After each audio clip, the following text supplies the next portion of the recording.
Hello, hello, hello. Good afternoon, everyone. Welcome to the ItCast. I'm your host, Nika Sherrill. The ItCast is our community outreach podcast that aims to increase diversity in conversations on health and sexuality. Through this work, we are creating a world where all people feel loved, honored, and respected. This month, I will be speaking at the Love Skills Conference on January 22nd. Please join us for a conversation on creating authentic intimacy and healing your relationship to shame. The Love Skills is a weekend conference that will be hosted by Four Love Parties, and you can learn more at fourloveparties.com.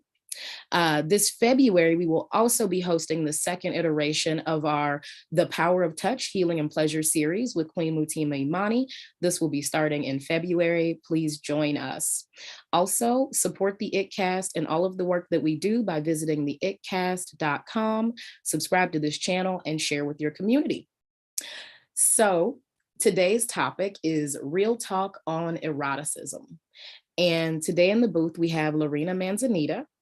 Lorina Manzanita MA, Somatic Experience Practitioner, is a somatic sex and relationship coach, a somatic experience trauma resolution practitioner.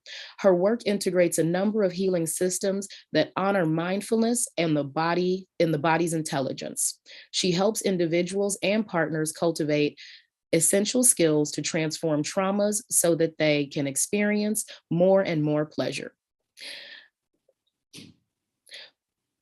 With yum, laughter, and intelligence and love, Lorina crafts healing and learning experiences to help people around the issues of Eros, desire, boundaries, intimacy, sexual integrity, and more. Lorina, please join us on the show.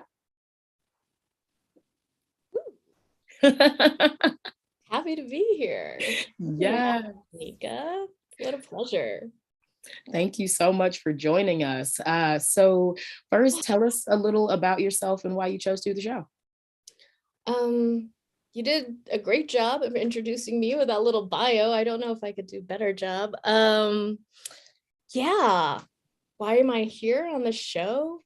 Honestly, the invitation to challenge myself, to get out of my own little bubble and talk about what I love, talk about pleasure, talk about sexuality in this space, and to kind of bring the conversation to more audiences and to kind of like be more conscious about how I present things, my languaging. Like there's certain ways that I could get into bubbles, and I enjoy my bubbles, but there's also like, it can be isolating. Yeah.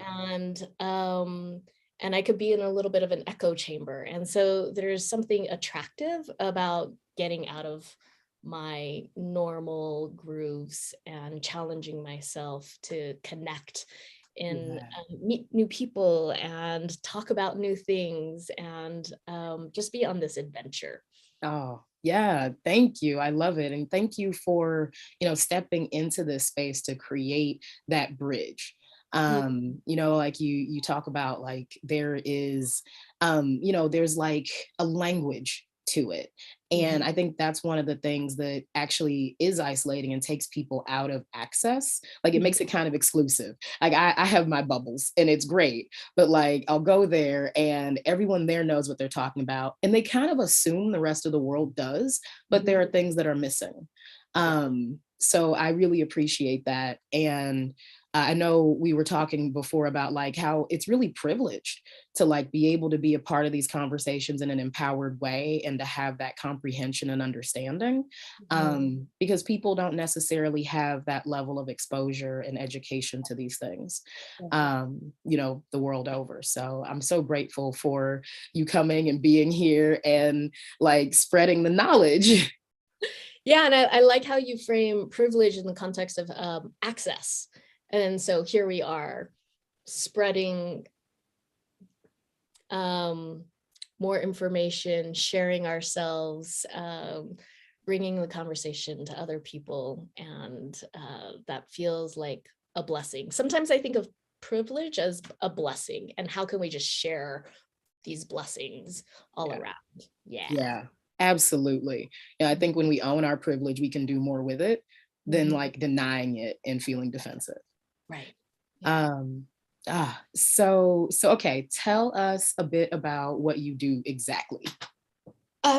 Sex and relationship coach. I am also a trauma resolution practitioner. So most of my work is one-on-one and with couples or partners. Um, I was with a client the other day, and we've got this little phrase for me to kind of like identify what my real role is in the work together, and we call myself call me a presence dom. So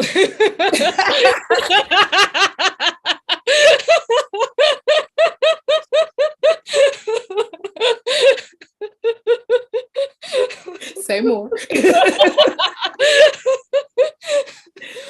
it's really about helping people stay here in their bodies, present, connected to themselves, connected to their truth, connected to their yeses and nos, connected to their desires, giving themselves lots and lots of permission to be who they are. And trauma can get in the way of being present. And then so I help people pay more attention to the ways that they can disassociate, get defensive, disconnect, get into like old loops in their history versus staying here, or maybe get like anxious about potential futures that actually have like a bunch of fears that are related to their old history, and like notice all that and then come back here inside their bodies where the true empowerment, pleasure, and all sorts of aliveness really is. Yeah, it's like presence dom. I almost said pleasure dom, which is, you know, different. Here we go. Being a presence dom, I like that's so real. Yeah, I have had the experiences of like, I don't want to be in this emotion right now. This is really uncomfortable, and it really takes someone being there with you, listening and creating to help you move through that space. So I'm like, yeah, that's very real. And you know, just creating that for anybody who doesn't know what a dom is, well, someone who dominates. It's pretty straight. In a consensual setting where welcoming, like acknowledging power differential and then using it for healing, pleasure, creativity, eroticism, all sorts of good things. Yes. We got a comment, pushing someone to be present. Yes. Pushing, awesome. And I'm more in the invitational sort of mode. Like, can you be present? Because you like, wouldn't it be juicier to be present?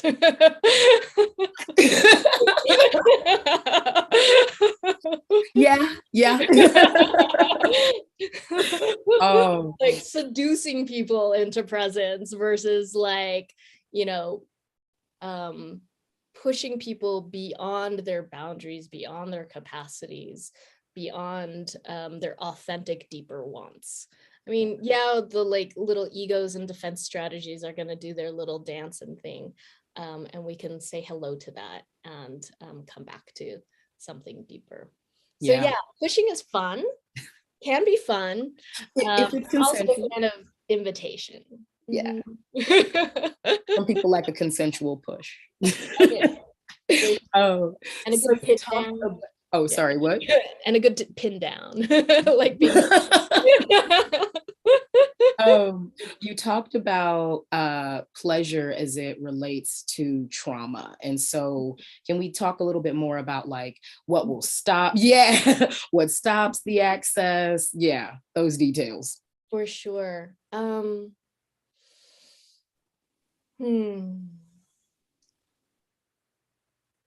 What stops the access to pleasure into context of trauma? And when you first asked the question, my brain went towards the fact that pleasure can help heal trauma. Like the fact, so I studied with, in the system developed by Peter Levine, who's been doing this work over 40 years, developed this methodology. And I was listening to a recording of his, and I'm paraphrasing here, but he said something to the effect of, the nervous system can't process trauma at the same time that it's running the programs of curiosity and pleasure. So yeah, let that kind of like settle in, play with that. What does that mean? Connect some dots. One way of summarizing curiosity and pleasure, you can think of a wonder. So it's like when we get into our trauma responses and our defense patterns, right? Like it's easy to label it, try and distance ourselves from it, go into kind of compulsive reactivity mode.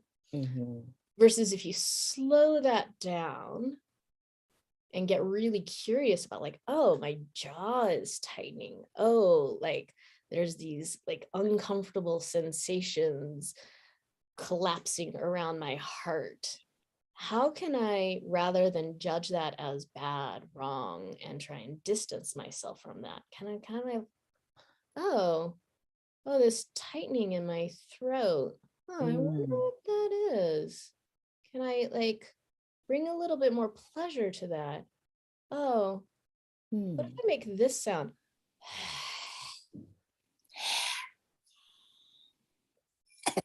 Oh, that's kind of fun. That feels a little good. Right? Or like, oh, this tightening around my jaw. Can I make some growling sound? Oh yeah, that release. That feels good. And so it's like wonder creates a space for play and exploration, and it gives and it's like a space where you can find little pleasurable threads even through the hard shit.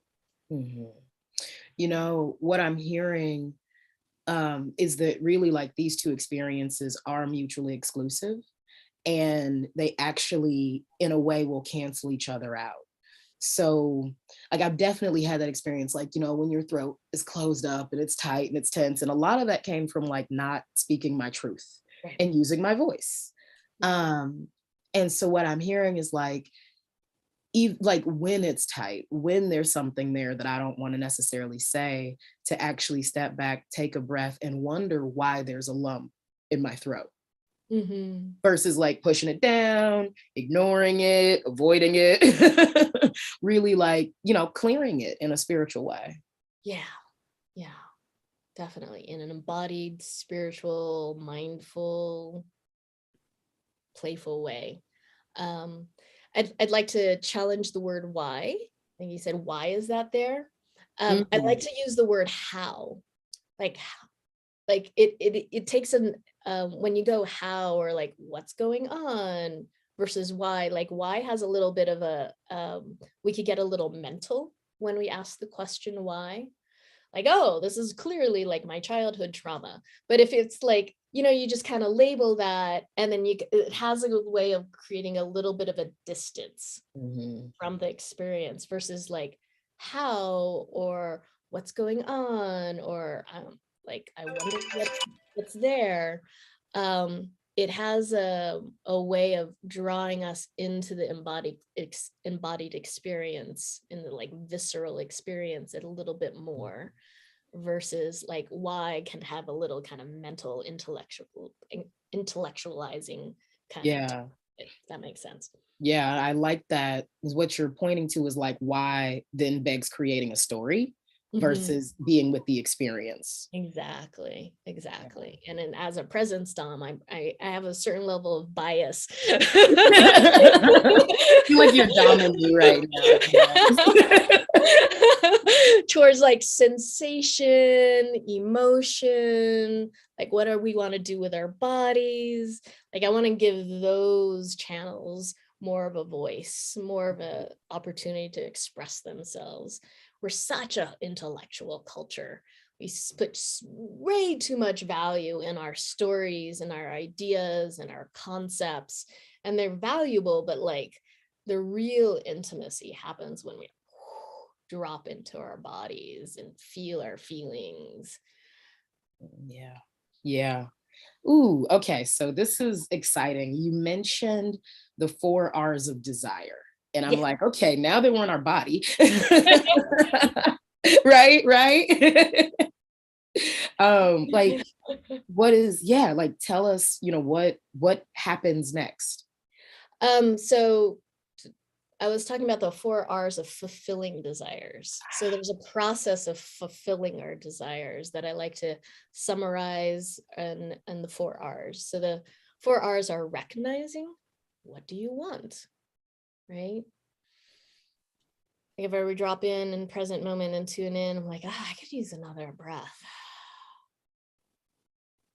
I could use a little slowing down, a little bit more. Feeling the lower half of my body right now. So recognizing what you want.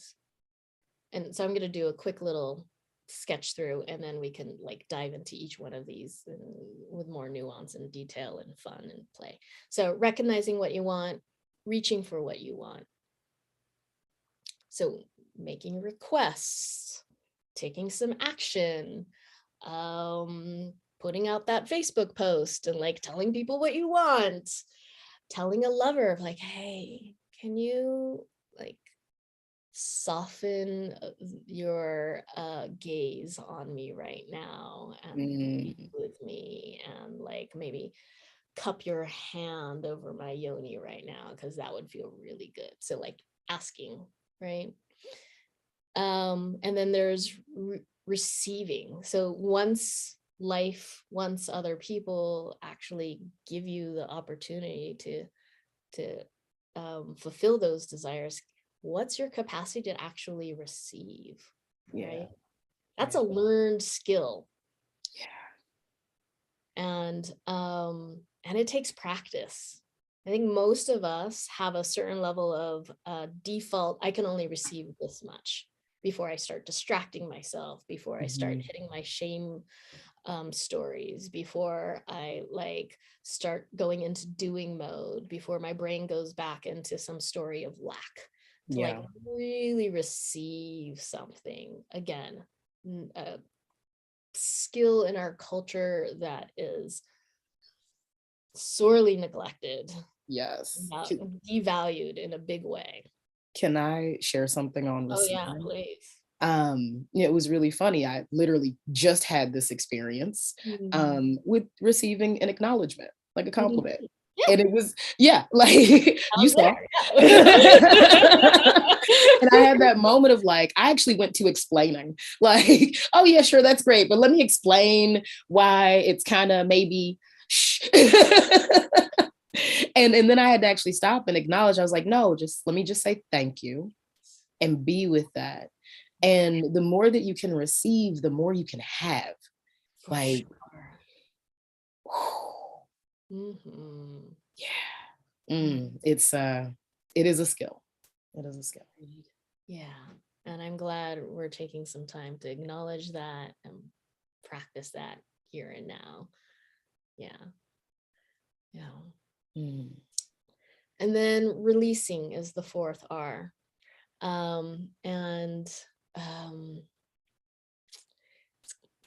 This starts touching into the whole non-attachment spiritual discussion of like, how can we, I think some of the sexiest places is when we truly own our desires in a non-attached way. Right? Is that not hot? Yeah.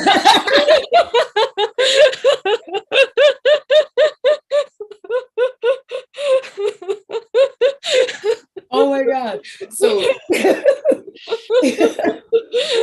talking about that being hot, I was spending some time with this really awesome human being. And after we were done hanging out together, I shared that I wanted to kiss them, like while we were hanging out. And they were like, yeah, I'm asexual, and I probably would have said no. And then I was like, got it. Thank you. And then they kind of looked at me like, that was not what I was expecting. Right. And it like, it was so grounded, and like, there was no attachment. It was just like, got it. Yeah. I honor and respect that. So I think it made me a little hotter.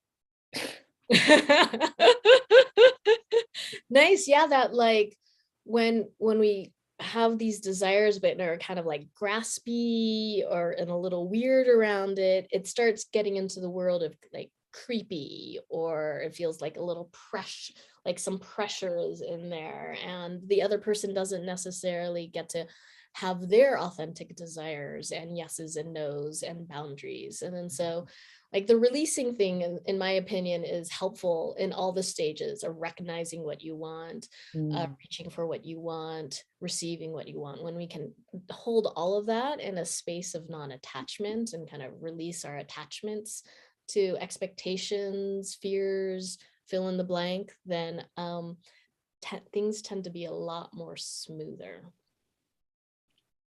Yeah. I get that.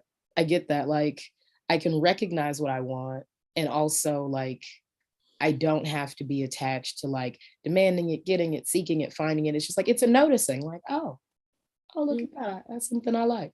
I never would have thought. Right. Yeah. Yeah. And you can take action on it, and you can make a request for it, and somebody can say yes, somebody can say no, somebody may be like, I never thought of that before. Let me feel into that. Let me be with that. Ooh. That's Hmm. nice. Back, Okay. back to that invitation thing we were talking about. Ah, oh, this is great. So we kind of talked about like that getting into your body and like really feeling it. And now we're talking about like that process of getting those desires. Um, so like how do we make the choices that feel good? Like, Great question. So why don't we go back to the top around recognizing, yeah. right? Like how do we know what our yeses and nos are around anything? Right? There's a certain amount of listening to our bodies, right? So if I think about water or matcha right now, matcha? Water right now.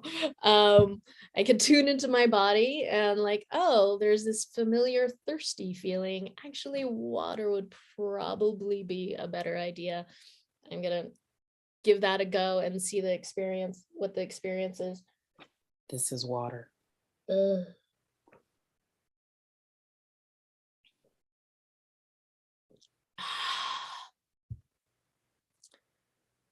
Yeah. So I listened to the little messages in my body. I gave it an experience, and then I get to listen to the messages in my body again. After that nice drink of water, I notice my mind feels a little slower in a good way. I feel like my shoulders dropped a little bit more, and I feel a little bit more present and connected inside myself, just with a little glass of water, like just a little bit of sip of water. So there's this like way that I'm tuning into my body's signals and making some guesses around what some of the signals mean, and then having a little bit of an experiment and seeing what shifts when I do those things. That whole process can be a little like muddled with conditioning, right? And trauma. So with trauma, there's a way that it no longer feels safe to be in our bodies. And we've got the imprints, the experiences of the past kind of stuck in here, and they're running loops. And then so that can have a way of kind of distorting our body signals. Yeah. And then so it's harder to listen to for what we want. Yeah. Yeah. I mean, let's talk about numbing. Like actually, yeah, that numbing yourself to certain emotions and experiences and feelings. It's like when you won't let one emotional experience happen, you're actually shutting down all of them. For sure. For sure. Yeah. There's a little bit of heartache when you just name that. Yeah. How much numbing happens. Yeah. So that can really be a space of not like that distorted yes or no, or like filling that void, like with someone else's desires. Like, oh, how can I be with, like, how can I make myself happy by making them happy, or, these other things where you're not centered. Right. And then so you end up abandoning yourself, you end up like neglecting your authentic desires that are underneath that, like you could maybe barely hear, or you're ignoring because you're focusing on somebody else's desires. um yeah. And there could also be like not just another person's desires, but society's desires. I mean, how many people have Ooh. done the whole like, okay, I'm gonna get a mortgage, I'm gonna get this corporate job with this title and this heteronormative relationship, and check check check, and then they're in it, and like, I am not happy. Mhm. Yep. I'm Yep. not feeling fulfilled. I checked all the 5 kids boxes. later. Right. And for some people that could be like a totally authentic full body yes.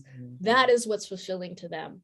And speaking of diversity, everybody's fucking different, right? Yeah. Everybody's different. And so what's going to be fulfilling to me is not necessarily going to be fulfilling to another person. What's going to be like super juicy and like a hot turn on for one person is going to be meh for another. And then so we need to be constantly checking in with our bodies and being able to get into that refined, intimate conversation of like, is this feel like I'm doing it like for me? Is that my full body yes? Like, is my heart opening? Is there like bubbles and energy flowing? Or is there like contraction and forcing going on? Am I numbing something in order to like muddle through this experience that I'm supposed to be because society tells me, or because my partner thinks I should be doing this? Like all of that um, is this kind of like way we prioritize outside ourselves, and then therefore kind of ignore and disconnect what our bodies, what our hearts, what our souls are really saying, like the true yes. Yeah. Ooh, I like that. The true yes. And that takes some being with yourself. Uh-huh. Yeah. Mm-hmm. Um, so we talked, okay, so we've talked a lot about like pleasure and receiving. Oh my God, receiving. So we talked about recognizing, we talked a bit about receiving. There was like the reach and the request part. Right. So yeah, like, can you share a little bit deeper like that? I don't like asking for what I want. And I think people can relate. Yeah. Yeah, I mean, it's very I'm so vulnerable. appreciative. Yeah, like I love how your vulnerability is coming out right now as you just name how challenging it is to ask for what you want, right? It You can just be really scary. pause with that vulnerability. Mm. Yeah. Yeah. I think when we reach for what we want, it could also bring up like all the grief around the times we haven't gotten what we wanted, or were rejected for what we wanted, or what we wanted was unavailable.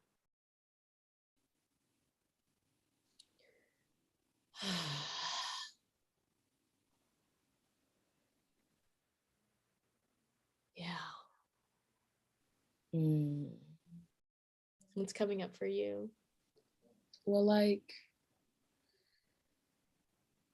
rejection was like one of the first things that popped up, and someone posted, like that whole judgmental aspect. Mm-hmm. And we can be judgmental of ourselves. We can take on the judgments of society. Like there's so many things there. And what I'm seeing is that pleasure and the access to eroticism is on the other side of like allowing yourself be vulnerable and making those requests. It's the access door. Yeah. Yeah. Oh, I love that. That's so real. Mm-hmm. And it's probably worth the risk. Mm-hmm. Because not risking is not living. That's real. Okay, I'm not tearing up over here. That's real. So receiving is one of the ones that I wanted to get to, and you talked about like increasing your capacity. Like yeah.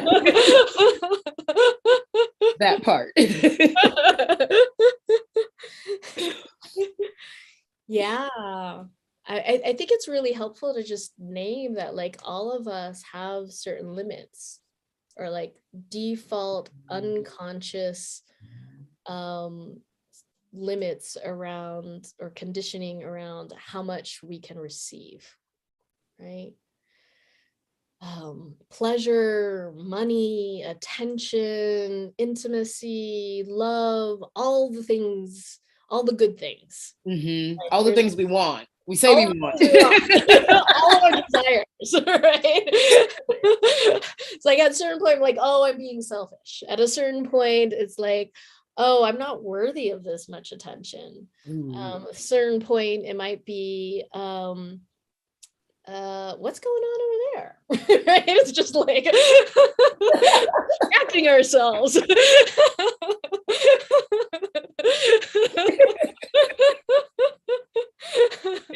Oh, no, and you know what's great? I read this book, Love It by Gay Hendricks, and it talks about the upper limit problem and how, yep, it's like you get to like your ceiling of comfort, and then you will immediately do something to like destroy that, to like come back down to where your baseline is. And it does, it happens across the board. Yeah, happiness, love, everything that you said. Yeah, totally. Yeah, he calls it the upper limit. I like to use the frame words pleasure threshold.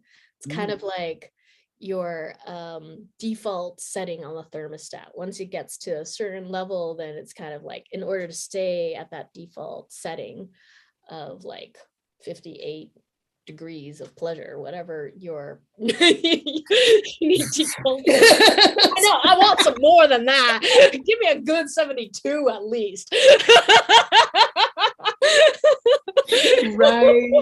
Oh, Midwest summer, a cool day is 85 degrees. Let's go there.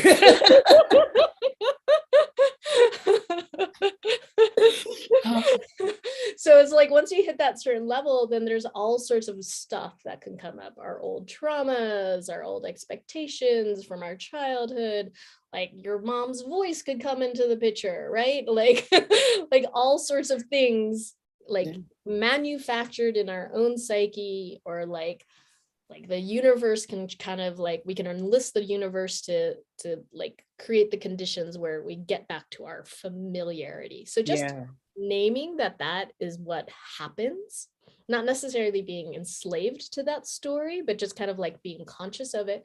And so we could go like, oh, my attention just distracted, like, oh, I just said something to deflect that compliment. Oh, I'm like doing way too much multitasking to really enjoy this meal. So just acknowledging that that's a pattern, and then recognizing the various choice points where we might distract ourselves, pull ourselves out of truly receiving. Yeah. You know, on the metaphor of the thermostat, when it hits its temperature setting, it shuts itself down. Right. And like through all those means, that's what we're doing to ourselves. Yeah, I like that.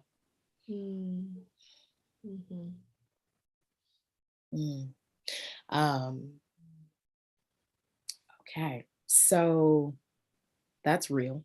Um, and okay, so release. I want to nudge you a bit more on receiving. I'm not deflecting.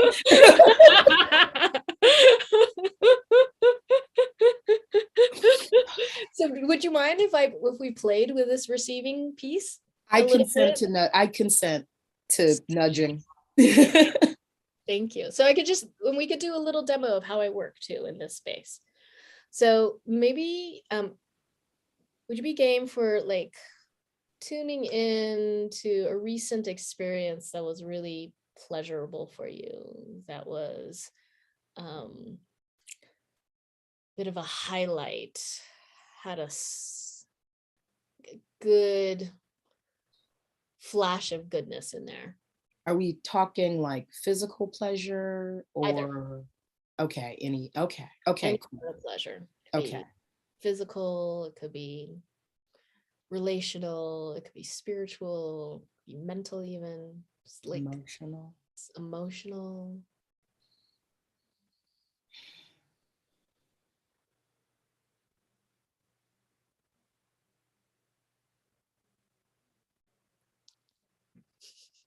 There's a scrunch. It's got some juice. Paint the picture for me, will you?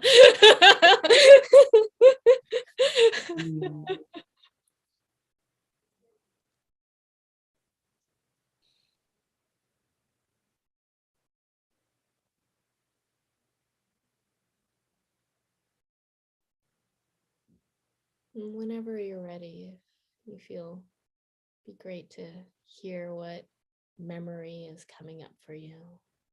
I should have asked if I would have to share.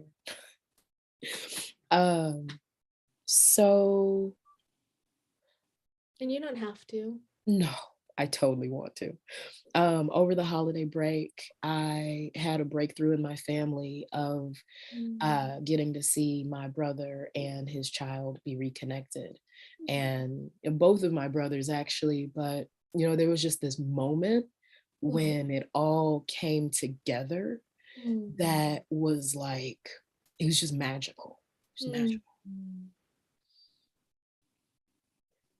Yeah. And so when you like tune into that memory and that magical moment, like what are you noticing in your body? What are you noticing in your heart? I feel very full right here. Great.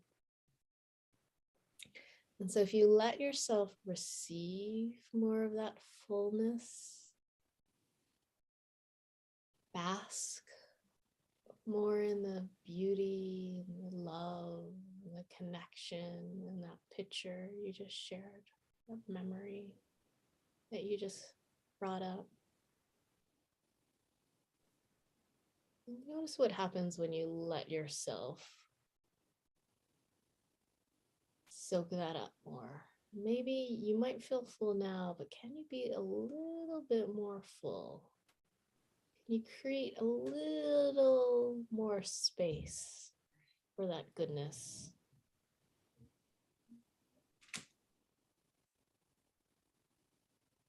Wow.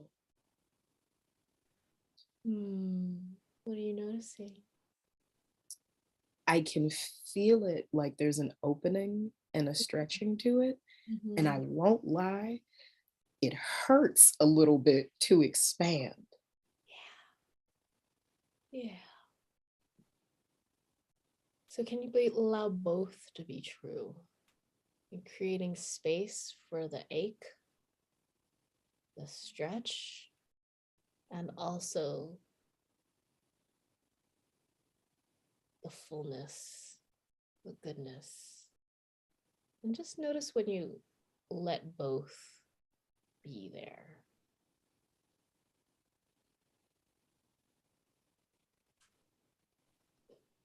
Yeah, you're doing great.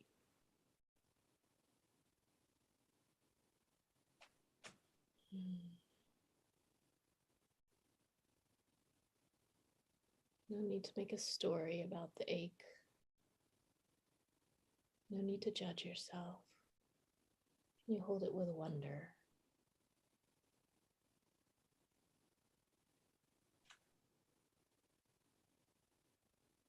Notice if anything else shifts as you allow yourself to be with this preciousness.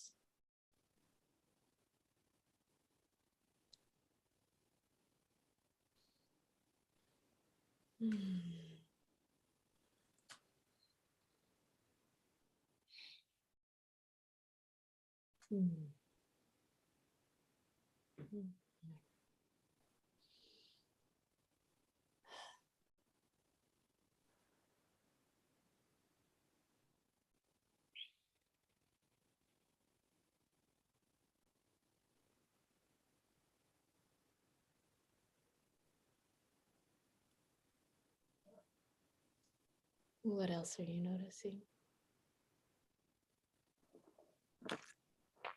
The pain is it's like the expansion spot, instead of pushing against the pain spot, it kind of enveloped it and has grown beyond it. Nice. I also have some tension in this shoulder that like totally relaxed. Awesome. Side benefit. Love Right? it.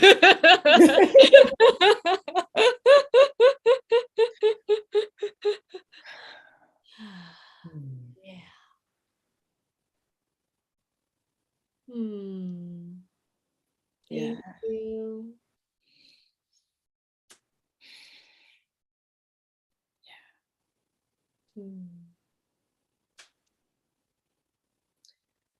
Okay, so all right. So that brought it all together. Expanded capacity. She's good, y'all. She's good. 5 minutes, like boom. Oh, thank you. Thank you for that. Yeah. So let's talk a bit about the release.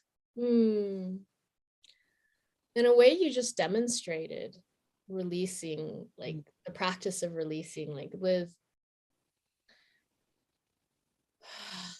in our more attached mindsets and our more attached modes of being, there can be an aversion to like what doesn't feel good and a grasping for the good things, right?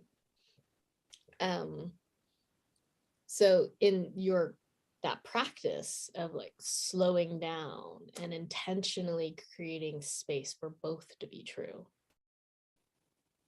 intentionally practicing being present to the ache and the pleasure and the beauty and the love.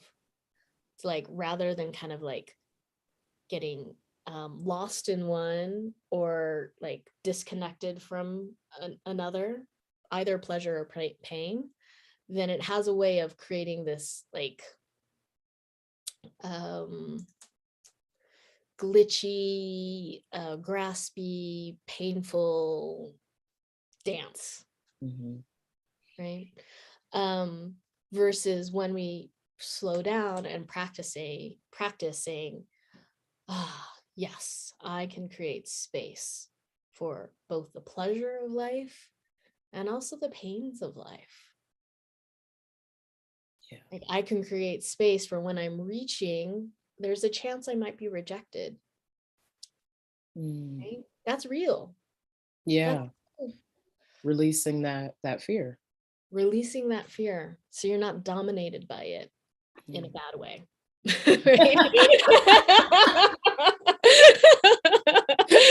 Consensually. Unless that's really your kink, but like but like yeah, when we're in this more liberated, free space of not grasping or pushing away, then we can move through life with less attachments and then thus creating less pressure on ourselves and our relationships.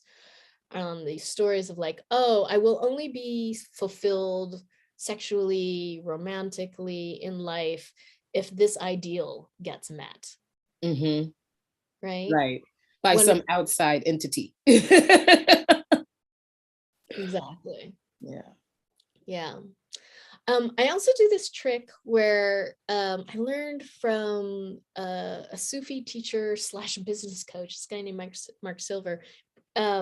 He did this thing in this class I was in, where you tune into the desires that you're really longing for, that might feel unfulfilled, out of reach,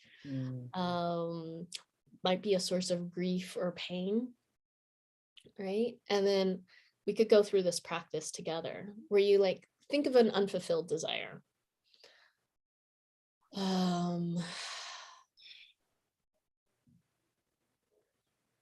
Money issues come to mind right now. Okay, yeah, that's a good one.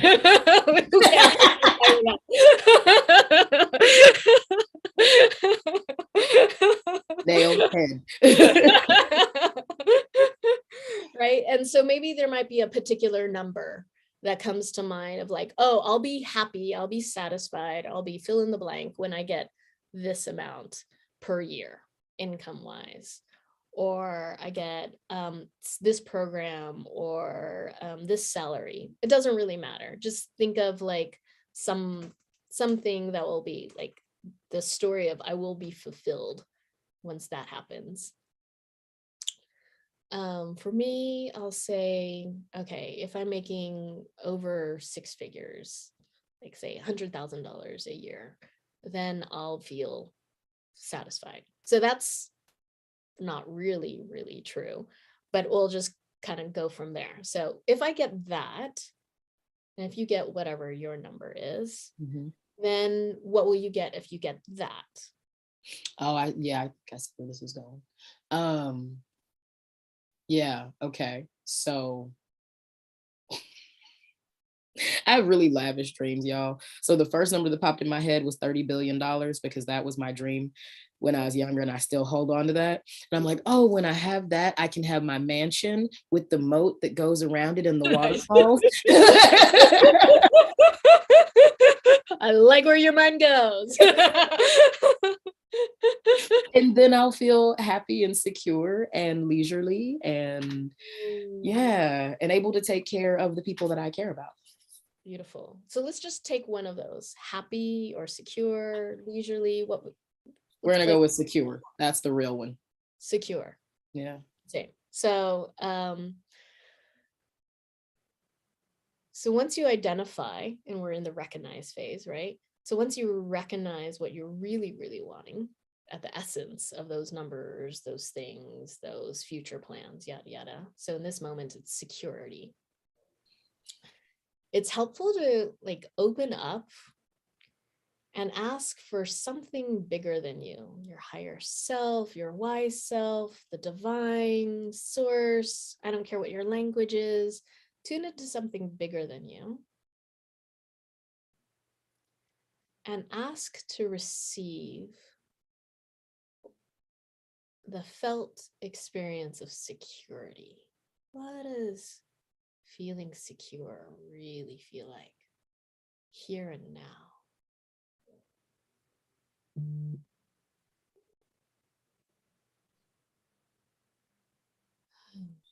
And I know as we both shared a deep breath, for me, my jaw is dropping. My butt cheeks are kind of softening.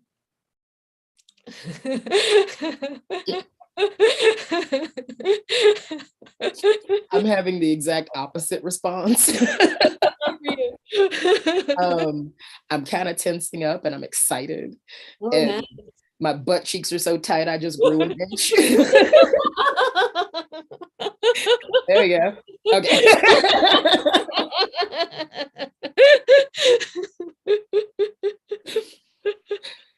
Yeah. Yeah, and so for anybody who's watching, they can find their own like little pathway towards like, that's the thing I want. what would I get if I got that? What would I get if I got that? What would I get if I got that? Find some like one little essential thing and then practice feeling it here and now. Yeah. I love that. Thank you for these practices and these movements. So I throughout this conversation, we've been talking about eroticism in this very tangential way. Right. And what I love, like you shared something with me and I was like, really? So let's talk about like free eroticism and what Mhm. that means. Like, yeah. Right.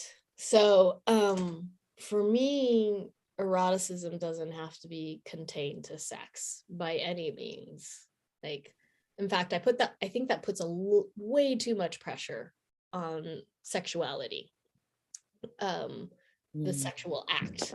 We're just thinking like, oh, that's where pleasure and fulfillment is going to come.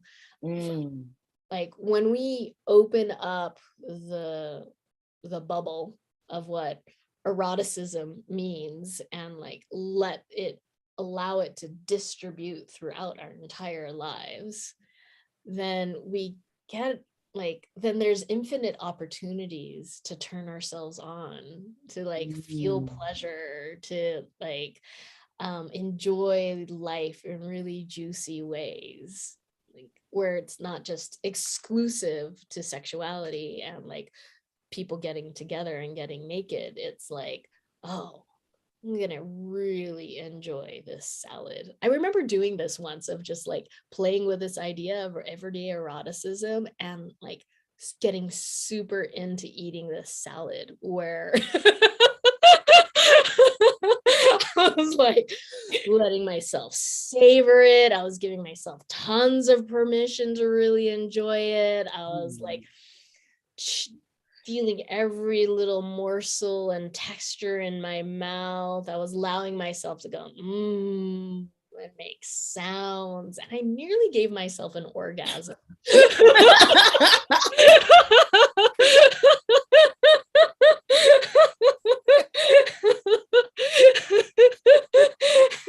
Go talk. This restaurant on an afternoon. People walking by. And what I love about that is like it's empowering, right? If we're not constantly reaching for other people and other experiences and future circumstances and just create this mindset of like, Mm, I can turn myself on, I can experience more pleasure, I can feel the erotic aliveness available in the atmosphere if I just intend that and like let myself receive that and like tune into my desires moment by moment, then that is one seriously empowered state. mm, Right? mm. That's real. I'm not gonna lie. Space. We talked about water earlier, and I was like, oh, that's refreshing. And then I thought about how much I love water and being in the water, and I got a little aroused. I was like, oh, Oh. yes.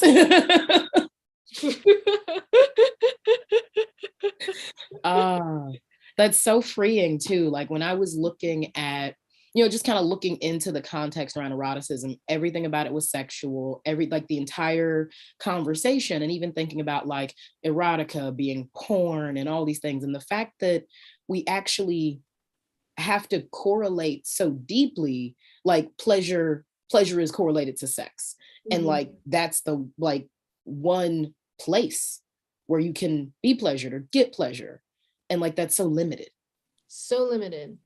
And it puts a ton of pressure on the sexual act as well. Like I work with clients with um, um, erectile dysfunction or like low libido, and then they're like they get into these contexts where like sex is supposed to happen, and then there's Mm, just so much like pressure. They get into performance anxiety, they get into their heads, they get into shame. But like if it's just these spaces where that's pleasure is only allowed, then it's kind of like not doing any training before you get onto the court or into some sort of game, right? It's like you wouldn't expect somebody to perform without any other opportunities to practice their skills. And so we're talking about the skills of recognizing what you want, reaching for what you want, receiving what you want, and releasing your attachments to what you want, right? Yeah. And that helps cultivate, like doing that in everyday contexts, in all your relationships, including your relationship to yourself and including your relationship to life, just like builds up this erotic charge inside of yourself where you can like bring that to another, bring it into the bedroom, bring it out on screen. You could strut and walk down the street. Yes. Oh. When you're standing up in front of people, giving a like facilitating a business meeting or whatever your deal is, you can have that juicy, embodied, pleasurable connection to yourself that's got like this creative, generative life force. Yeah. Yeah. That can overflow and create all sorts of beauty. Lorina, oh my God, thank you so much. This has been an incredible conversation. And just to like have that expansive thought, have that aliveness and understanding, it's so beautiful. It's so beautiful. So like, I'm really getting like, please yourself and allow that to be your erotic experience. So I believe you're going to be speaking at Love Skills this weekend as well. Yes, please share a little bit about your talk and where people can find you, all that. So Love Skills, oh my God, I should know the time. It's next weekend. I definitely know it's on Saturday, 22nd. Yes. I want to say 3:15. Pretty sure it's 3:15 p.m. And I'm Pacific time, and I'm guessing there's ways that we can follow up with like putting in comments and whatnot, the exact dates around that. And Betty's asking about link for yeah, I got it. We'll definitely do that. Yeah, but if people want to stay in contact with me, I'd highly recommend just going to my website. If they're interested in working with me, I offer a free 30-minute consultation discovery call where we get to tune into what your needs are, which challenges might be around recognizing what you want, receiving what you want, asking for what you want, releasing your attachments and getting into greater peace around your desires and needs. Yeah, so you can reach out to me via my website. Beautiful, beautiful. Oh, yeah, and then so the Love Skills class, I'm teaching a class called How Much Eros Can You Take? Exploring a bit of this, how to increase your pleasure threshold. Yeah, I like that. Awesome. Well, thank you so much. And everyone out there, thank you for joining us today. This is the ItCast, our community outreach podcast that aims to increase diversity in conversations on health and sexuality. Through this work, we're creating a world where all people feel loved, honored, and respected. You can support the ItCast and learn more about our work at theitcast.com. Also subscribe to this YouTube channel and share with your community. Thank you so much. We'll see you next week. Thank you.